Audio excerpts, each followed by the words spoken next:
The Saturday sun was beating down, a welcome heat after a week of dreary rain. I was finally getting around to replacing the spark plugs on my '67 Mustang, the engine splayed open like a metal heart laid bare. Grease smeared across my hands. The familiar scent of motor oil filled the air. This was my kind of therapy. A cold beer sat sweating on the workbench beside me, the only sound for miles being the gentle clinking of my tools and the distant hum of traffic. Peace. Precious, hard-earned peace. Then, Joseph Green, get over here right now. My head snapped up, recognition curdling in my stomach like sour milk. It was Karen, my neighbor from across the street. Her voice, always sharp and grating, carried with an unnatural force across the yards. Even on a Saturday, even when I was clearly immersed in my own business, she found a way to intrude. I sighed, wiping my hands on a rag. Couldn't a man catch a break? I briefly considered ignoring her, hoping she'd eventually give up and go back inside her meticulously manicured fortress. But experience told me that would only escalate things. Ignoring Karen was like poking a hornet's nest with a stick. I reluctantly walked towards the edge of my property, stopping a few feet short of the invisible line that separated my modest lawn from her pristine, verdant expanse. "Yes, Karen," I asked, keeping my voice neutral, devoid of the irritation that threatened to bubble over. She stood on her porch, arms crossed, her face a mask of disapproval. The sight was as common as sunrise. "Look at my lawn, Joseph. It's an absolute disgrace. It's practically knee-high." She gestured dramatically towards the perfectly trimmed grass, each blade standing at attention like tiny green soldiers. Knee-high. It was probably shorter than my own freshly trimmed cut. I bit back a sarcastic remark. Engaging with her never ended well. "And whose fault is that, do you think?" Her eyes narrowed, glinting with an almost manic intensity. I knew exactly what she was getting at. Last week, after a particularly grueling shift at the hospital, I'd skipped mowing my lawn for a single day. A single day. Now, apparently, that constituted a neighborhood-threatening crisis. "Karen, I'm working on my car. I'll get to my lawn later. I promise it won't turn into a jungle overnight." Later. Later is not good enough. It's Saturday afternoon. This is the time you should be maintaining your property. It's bringing down the neighborhood. Her voice rose in pitch, attracting the attention of a few other neighbors.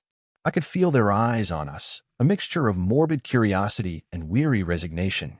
They'd seen this show before. And frankly, she continued, leaning forward conspiratorially, I wouldn't be surprised if you were deliberately letting it go to seed.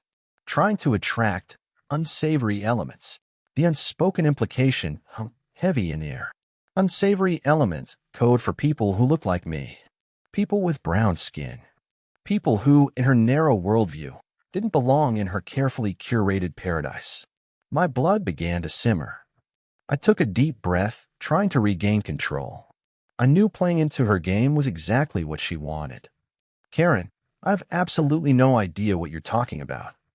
My lawn is my business, and I'll handle it when I have the time. Now, if you'll excuse me." I turned to walk back to my car, hoping to salvage what was left of my afternoon. "Oh, no, you don't," she shrieked, her voice cracking with fury. "You're going to mow my lawn, Joseph. Right now. You are clearly capable. I watched you lifting those heavy car parts all morning." She pointed a trembling finger at me. "You obviously have the time and energy to do it. And frankly, you owe it to me and to this neighborhood to maintain a certain standard." I stopped dead in my tracks, my back to her.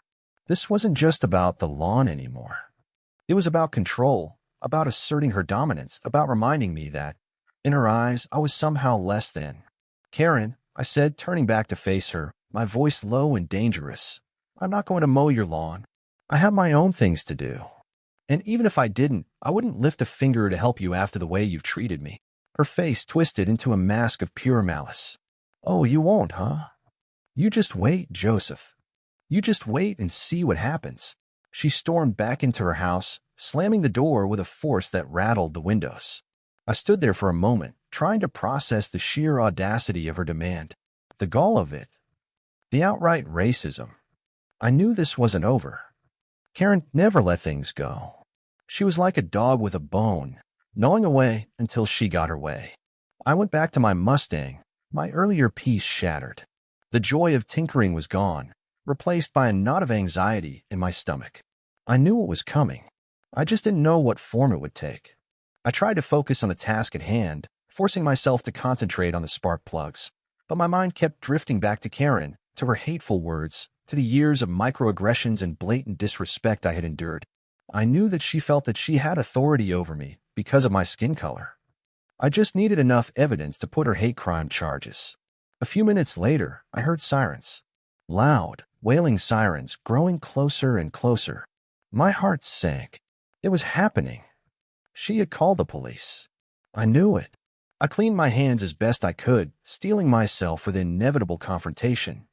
This wasn't the first time she'd weaponized the police against me.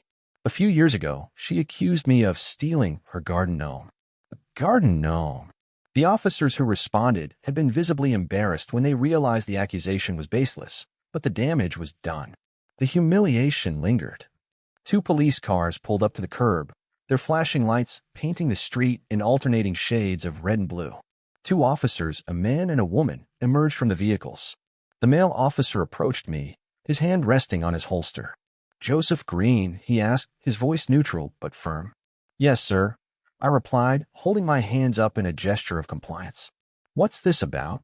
"We received a call from a concerned citizen reporting a disturbance," he said, nodding towards Karen's house.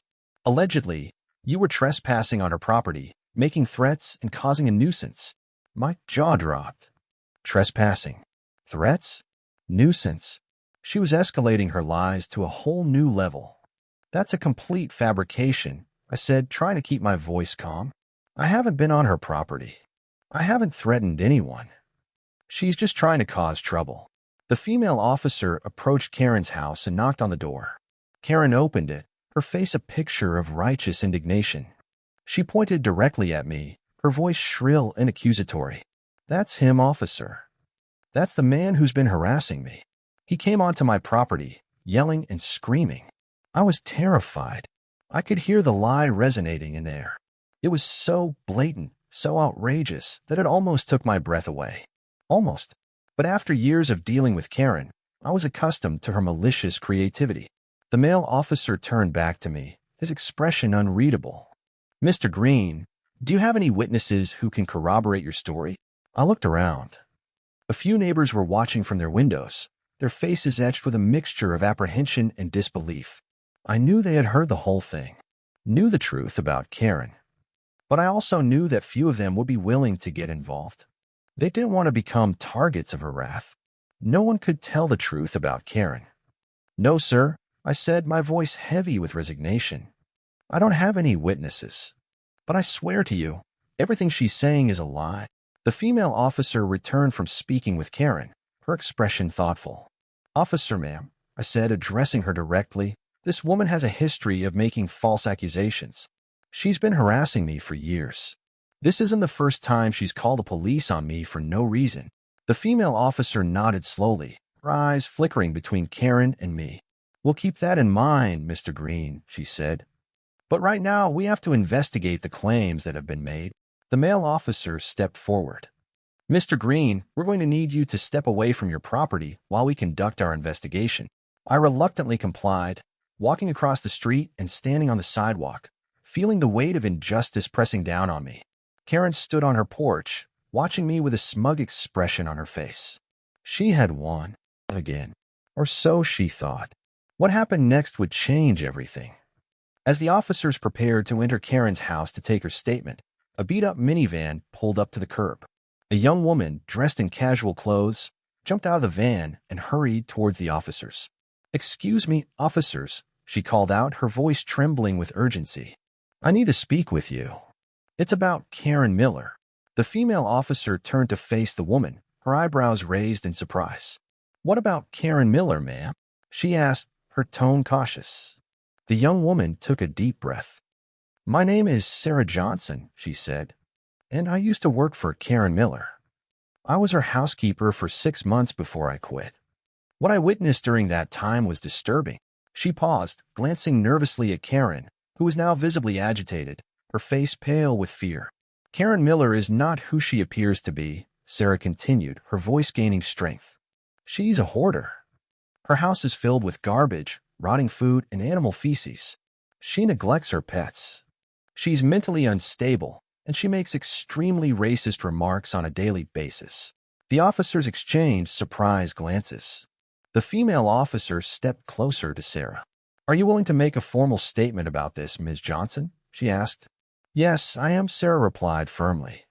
"I have pictures and videos to prove everything I'm saying." Karen began to scream, her voice cracking with desperation. "She's lying. She's just trying to get back at me. She's crazy." The officers approached Karen and gently guided her towards one of the police cars. "Ma'am, we need you to calm down," the male officer said. "We're going to take you downtown for questioning." Karen resisted, screaming and thrashing, but the officers were able to restrain her. They placed her in the back of the police car and drove away, the sirens blaring. Sarah turned to me, her eyes filled with compassion. "I'm so sorry you had to go through this, Mr. Green," she said. "I should have spoken up sooner." "Thank you for telling the truth, Sarah," I said, my heart filled with gratitude. "You did the right thing." The remaining officer took my statement and assured me that the matter would be thoroughly investigated. As the police car drove away, I watched Karen disappear, her reign of terror finally coming to an end. I went back to my Mustang, a sense of relief washing over me. The sun still beat down, but this time it felt warm and welcoming. I took a long swig of my beer and smiled. Today the truth finally prevailed. Now, maybe I could finally get back to that peace I was promised earlier.